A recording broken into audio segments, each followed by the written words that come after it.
어지러운 세상 속에서 잠시 한 걸음 물러나고 싶은 밤입니다.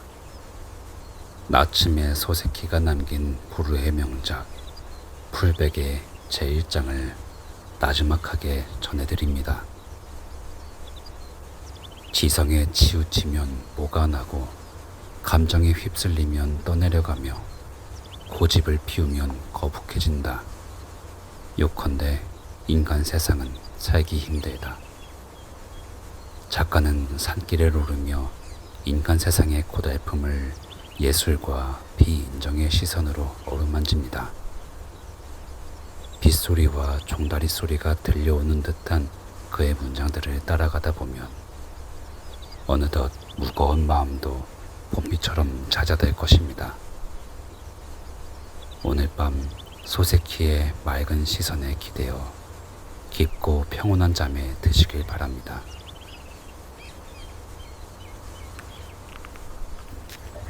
불베개 나침의 소세키. 산길을 오르며 이런저런 생각에 잠겼다. 지성에 치우치면 뭐가 나고 감정에 휩쓸리면 떠내려가며 고집을 피우면 거북해진다. 요컨대 인간 세상은 살기 힘들다. 그 살기 힘든 마음이 깊어지면 좀 더 편한 곳으로 옮겨가고 싶어진다. 하지만 어디로 옮겨가든 살기 힘들기는 마찬가지라는 깨달음에 도달했을 때 비로소 시가 태어나고 예술이 싹트는 법이다. 우리가 사는 이 인간 세상은 신이 만든 것도 악마가 만든 것도 아니다. 그저 내 옆집, 앞집, 건너편에 사는 평범한 사람들이 만든 곳이다. 이 범인들의 세상이 밉다 한들 달리 어디로 갈 수 있겠는가? 만약 어딘가로 떠난다면 그곳은 인간이 없는 세상일 텐데 그런 세상은 인간 세상보다 훨씬 더 살기 고달플 것이다. 떠날 수 없는 세상이 살기 힘들다면 그 괴로움을 잘 다독여서 둥글게 깎고 누그러뜨려야 한다. 그래야만 이 짧은 생을 잠시나마 즐겁게 보낼 수 있다. 바로 여기에 시인과 화가에게 부여된 천직이 있으니 예술로서 세상을 더욱 풍요롭고 명랑하게 만드는 이들은 진정 복받은 자들이다. 살기 힘든 세상을 온갖 괴로움이 사라진 축복과 감사의 낙원으로 바꾸어 보라. 그것이 곧 시요, 그림이며 음악이자 조각이다. 굳이 실제로 만들어내지 않아도 좋다. 그저 눈앞에 그런 풍경을 그리는 것만으로도 시는 생명을 얻고 노래가 터져 나온다. 종이 위에 시 한 줄 적지 않아도 마음속에는 은방울 소리가 울리고 캔버스에 물감을 칠하지 않아도 마음의 눈은 무지개의 아름다움을 마신다. 자신이 사는 인간 세상을 한 걸음 물러나 바라보며 때묻고 탁한 말세의 풍경을 영혼의 카메라를 통해 정화하고 아름답게 볼 수 있다면 그것으로 목적은 달성된 것이다. 그러므로 시인은 한 구절의 시를 읽지 않아도 화가는 단 한 번의 붓질도 하지 않아도 사교계의 명사나 부모의 총애를 받는 아이, 심지어 일국의 군주보다 더 행복하다. 그들은 삶을 바라보는 맑은 시선을 가졌으며 탐욕과 열정을 초월해 순수한 에테르의 세계에 살고 집착과 이기심의 곤래에서 벗어나 만물이 조화로운 우주를 세울 수 있기 때문이다. 20살에는 살만한 세상이라 생각했고 25에는 빛과 그림자가 동전의 앞뒷면처럼 함께 있음을 알았다.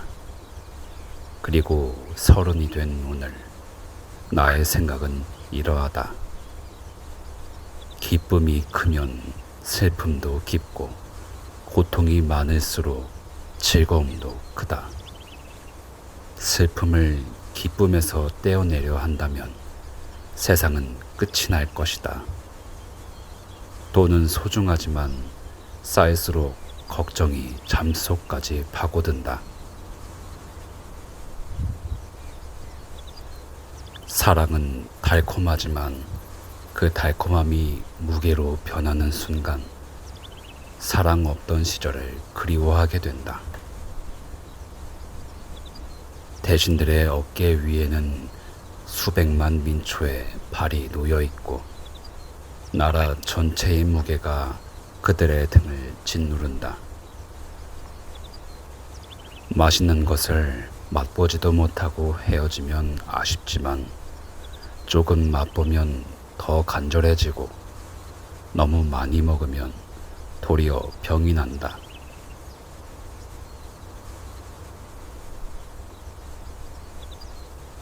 생각이 여기에 미쳤을 때 나는 엉겹결에 널찍한 바위 위에 털썩 주저앉고 말았다. 오른발이 미끄러지는 바람에 위험을 피하려다 왼발을 내디딘 자세가 그대로 주저앉는 꼴이 된 것이다.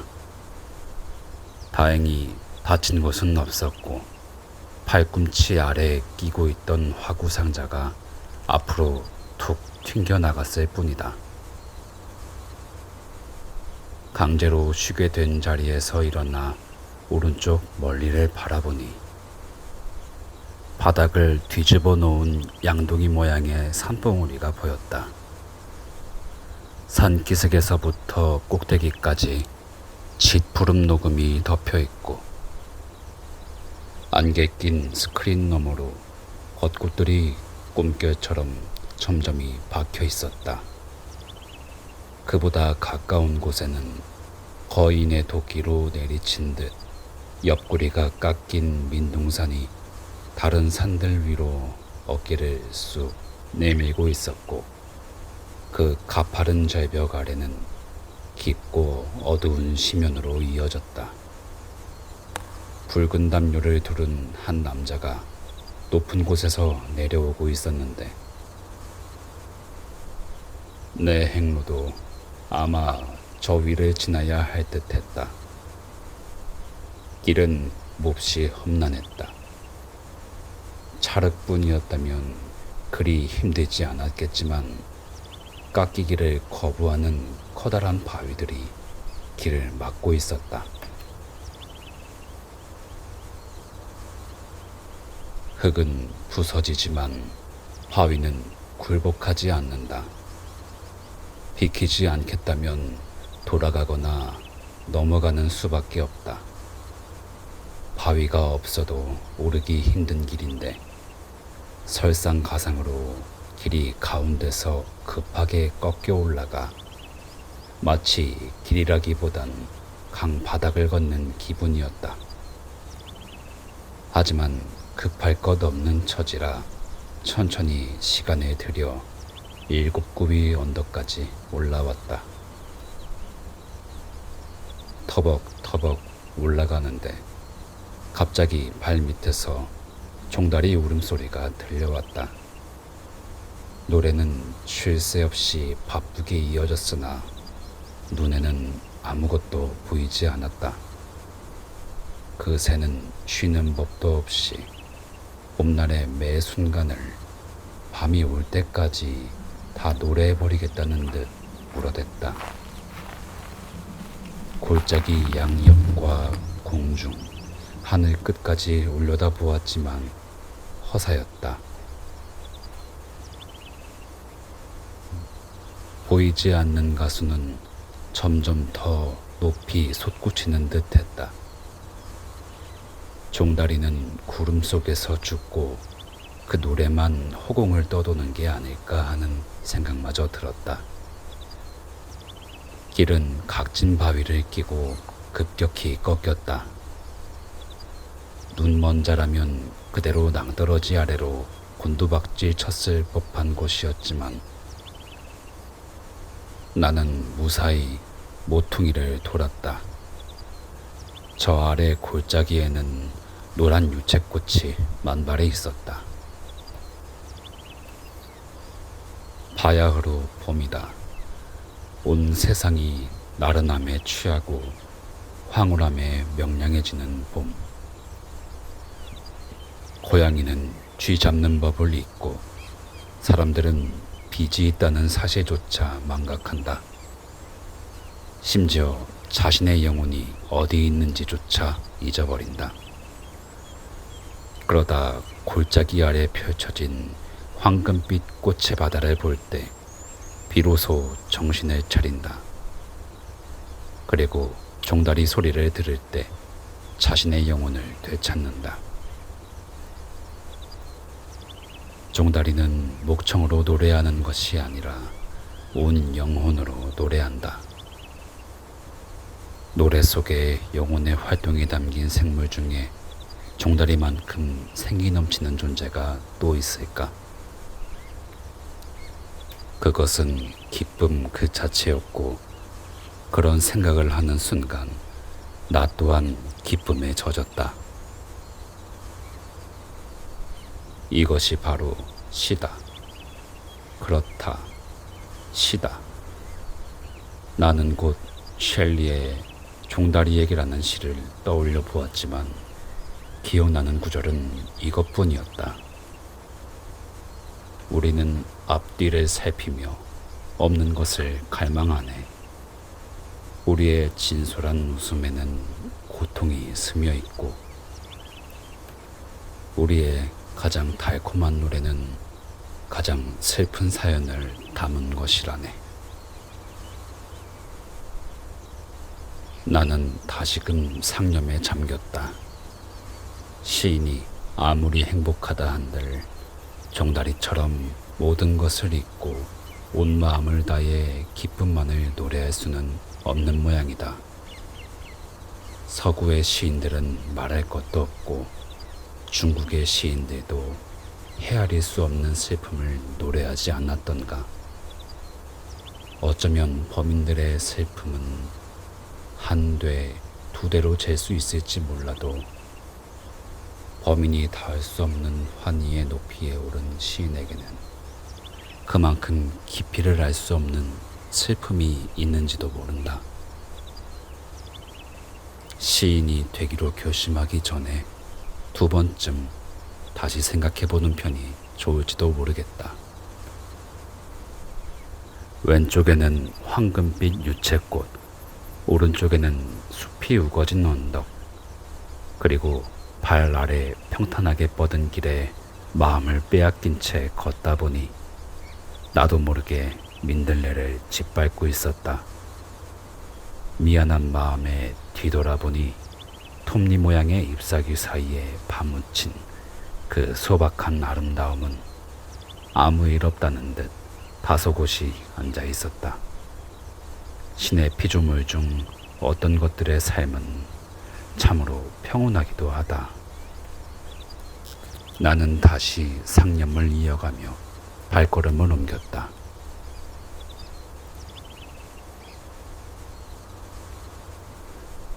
슬픔은 시인과 뗄 수 없는 운명일지 모른다. 하지만 종다리 소리에 귀를 기울이거나 황금빛 유채꽃밭을 바라보며 자신을 잊는 황홀경에 빠지는 순간 모든 우울과 고통은 사라진다. 이렇듯 홀린 듯 산길을 가누라면 민들레 한 송이에도 마음은 기쁨으로 도약한다. 벚꽃도 마찬가지다. 자연의 품속인 이 산속에서 마주치는 모든 것은 마음을 기쁨으로 채워줄 뿐 불행의 그림자 따위는 없다. 굳이 불행을 찾자면 발이 피곤하거나 맛있는 음식이 없다는 정도일까? 어떻게 이럴 수 있을까? 그것은 자연이 한 편의 시, 한 폭의 그림으로 펼쳐지기 때문이다. 자연이 시와 그림이 된 이상 이 자연의 집을 소유하겠다거나 철도를 놓아 돈을 벌겠다는 생각 따위는 들지 않는다. 배를 채워주지도 봉급을 올려주지도 않지만 오직 풍경으로서 마음을 즐겁게 해주는 한 이 풍경은 그 어떤 매력도 잃지 않으며 내게 고통이나 무기를 지우지 않는다. 자연의 힘은 이토록 위대하여 순식간에 인간을 취하게 하고 시의 세계로 인도한다.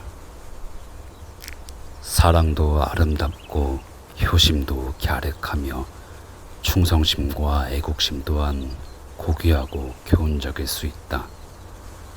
하지만 자신이 직접 그 무대 위의 배우가 되어 이해관계의 소용돌이에 휘말리게 되면 너무 어지러워 그 고귀함이나 아름다움을 음미할 여유조차 없어진다.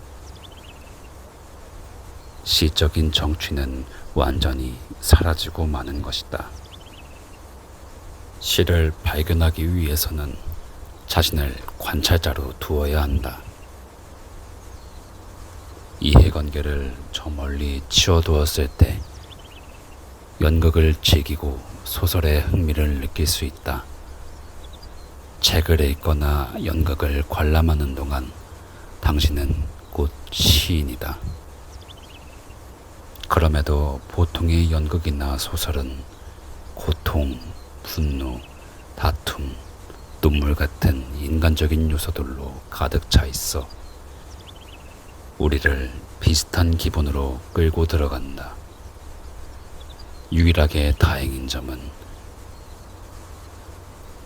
관객으로서 이기적인 욕심이 개입되지 않는다는 것이지만 그 사적인 이해관계가 없는 만큼 다른 면에서 마음의 검은 고줄은 더 팽팽하고 활발하게 반응하기 마련인데 나는 바로 그것이 견디기 힘들다. 30해를 살아오며 인간사에서 떼어놓을 수 없는 진흙탕 싸움, 분노, 갈등, 슬픔 등에는 질릴 만큼, 아니 과할 정도로 빠져보았다. 나는 이제 세상의 먼지와 소음 너머로 나를 들려 올려줄 시를 원한다. 물론 인간의 감정을 완전히 초월한 위대한 걸작이나 옳고 그름의 관념을 완전히 벗어난 소설은 거의 없다는 것을 안다. 그러나 동정, 사랑, 정의 같은 인간 세상의 흔한 소재들을 늘어놓는 서구의 시는 더욱 그러하다. 그러니 셸리가 종다리 소리를 들으며 깊은 탄식을 내뱉은 것도 무리는 아니다.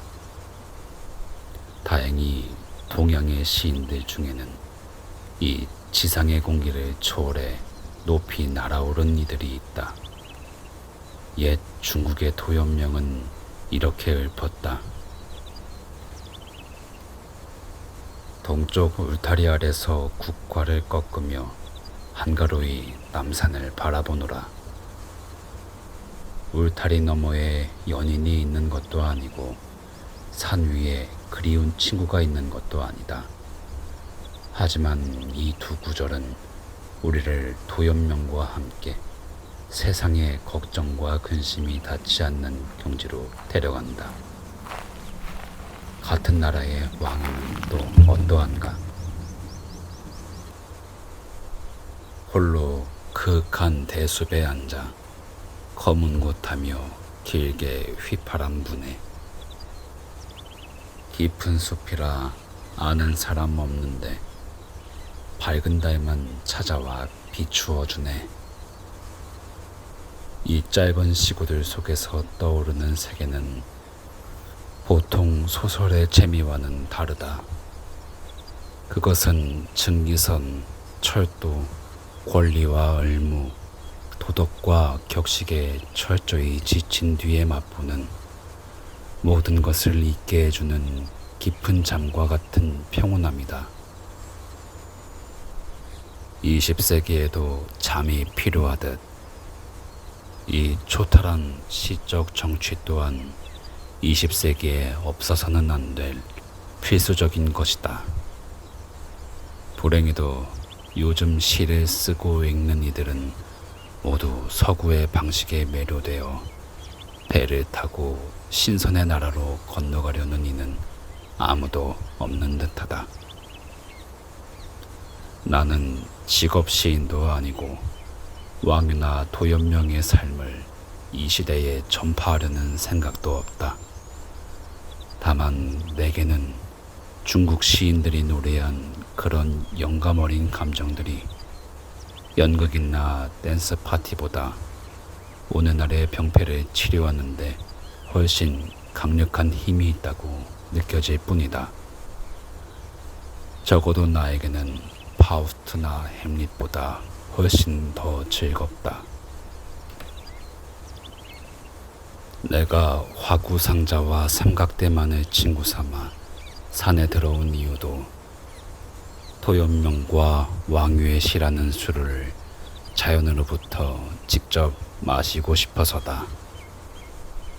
세상의 냄새와 소음에서 벗어나 비록 잠시일지라도 인간의 정이 배제된 공기를 마시며 살고 싶기 때문이다. 당신이 원한다면 그것을 나의 나약함이라 불러도 좋다. 어쨌든 나 또한 살아있는 인간 덩어리이기에 비인정을 아무리 동경한다 해도 아주 멀리까지 갈 수는 없다. 도연명이라 해서 1년 내내 남산만 바라보고 살았을 리 없고 왕유라고 해서 모기장도 없이 대숲에서 잤을 리 만무하다. 필시 도연명은 자기가 가질 꽃만 남기고 나머지는 꽃장수에게 팔았을 것이며 왕유는 죽순을 따다 채소장수에게 넘겼을 것이다. 나 역시 종다리와 유채꽃에 마음을 뺏겼다고 해서 산속 푸른 하늘 아래 그냥 주저앉아 살 만큼 인간미가 없지는 않다. 이런 곳이라 해도 사람 구경이 아주 드문 것은 아니다. 수건을 머리에 두르고 옷자락을 걷어올린 남자들, 붉은 치마를 입은 시골 처녀들, 그리고 가끔은 얼굴이 긴 말들도 지나간다. 해발 수백 미터의 산 공기를 마시며 수만 그루의 삼나무에 둘러싸여 있어도 사람 냄새를 완전히 지울 수는 없다. 아니, 사실 나 역시 오늘 밤 묵을 나코이의 온천 호텔을 향해 산을 넘고 있는 중이다. 하지만 사물은 그것을 바라보는 방식에 따라 형태와 색깔이 달라지게 마련이다. 레오나르도 다빈치가 제자에게 말했듯 종소리는 하나지만 듣는 이에 따라 온갖 소리로 들리는 법이다. 남자든 여자든 어떻게 보느냐에 따라 생각은 달라진다. 나는 이번 여행에서 비인정의 정취를 만끽하기로 마음먹었기에 평소 북적거리는 진흙먼지 골목에서 마주치던 사람들도 지금 이 관점으로 바라본다면 다르게 보일 것이라 생각했다. 인간 세상을 완전히 떠나는 것이 불가능하다면 적어도 노라는 전통극을 관람할 때의 마음가짐으로 스스로를 조절할 수는 있을 터였다. 노에도 인간미와 감정적인 면은 있다. 시치기요치나 스미다가와를 보며 눈물을 흘리지 않을 사람이 어디 있겠는가. 하지만 노 공연은 예술이 7할이요 감정이 3할이다. 노의 매력은 이 속세의 인간사를 그대로 재현하는 데서 오는 것이 아니다. 수많은 예술의 층위 아래에서만 나타나는 현실 세계에서는 결코 맛볼 수 없는 지극한 고요와 평온함에서 오는 것이다. 이번 여행에서 마주치는 모든 사건과 사람들을 노 무대 위의 공연처럼 해석해보면 어떨까?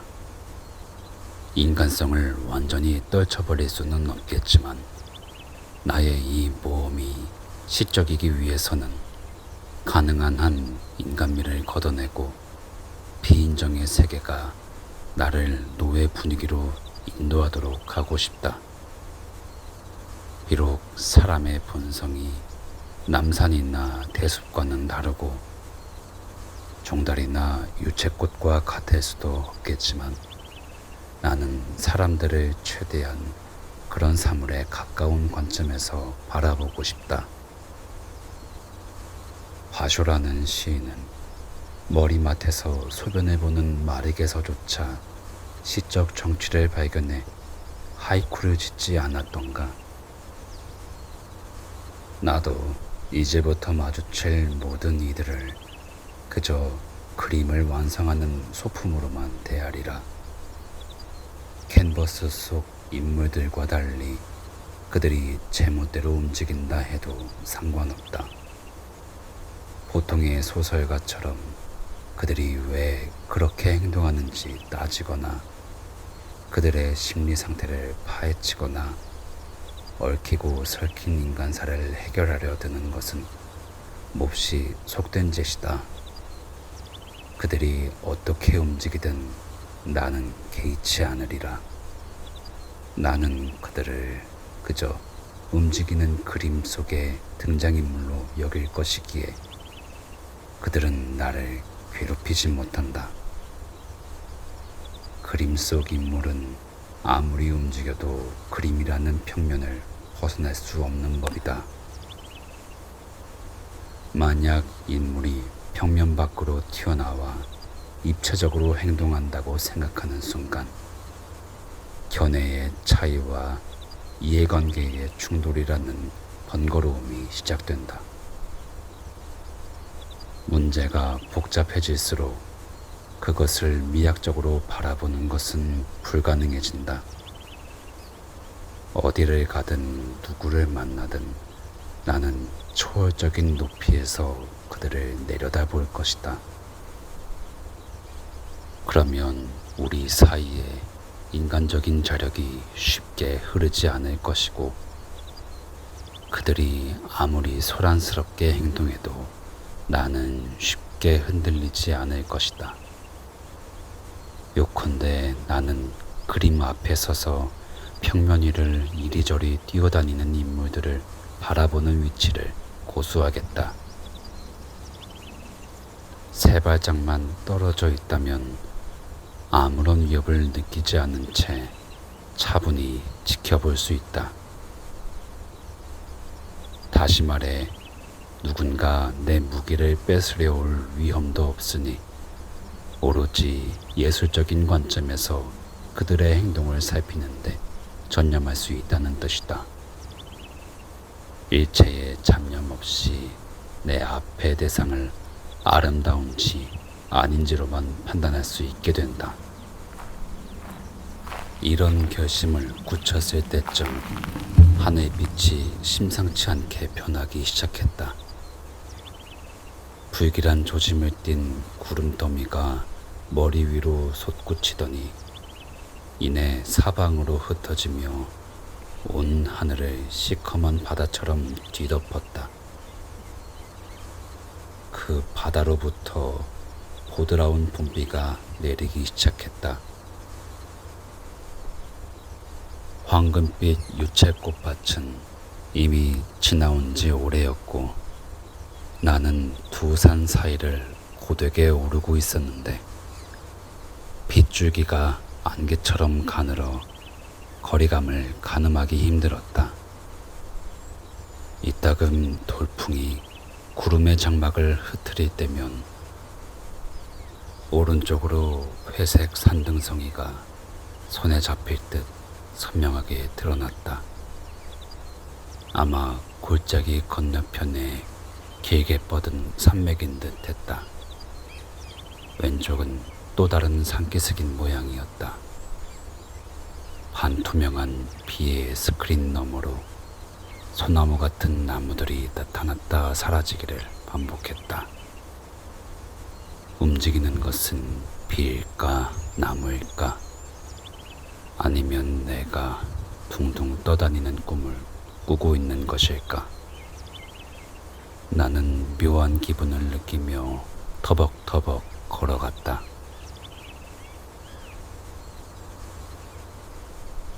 길은 생각보다 넓어지고 평탄해졌다. 걷는 것이 더 이상 고역은 아니었지만 비에 대한 대비가 없었기에 발걸음을 서둘러야 했다. 모자에서 빗방울이 뚝뚝 떨어지기 시작할 무렵 몇 야드 밖에서 딸랑딸랑 방울 소리가 들려왔고 말을 끄는 마부가 나타났다. 여보세요. 이 근처에 쉴 만한 곳이 있습니까? 한 마일 정도 더 가면 찻집이 나올 겁니다. 꽤 젖으셨구만, 안 그래요? 한 마일이나 더 가야 한다니. 뒤돌아보니 시골뜨기 마부의 모습은 환등기 영상처럼 빗속으로 녹아 사라지고 없었다.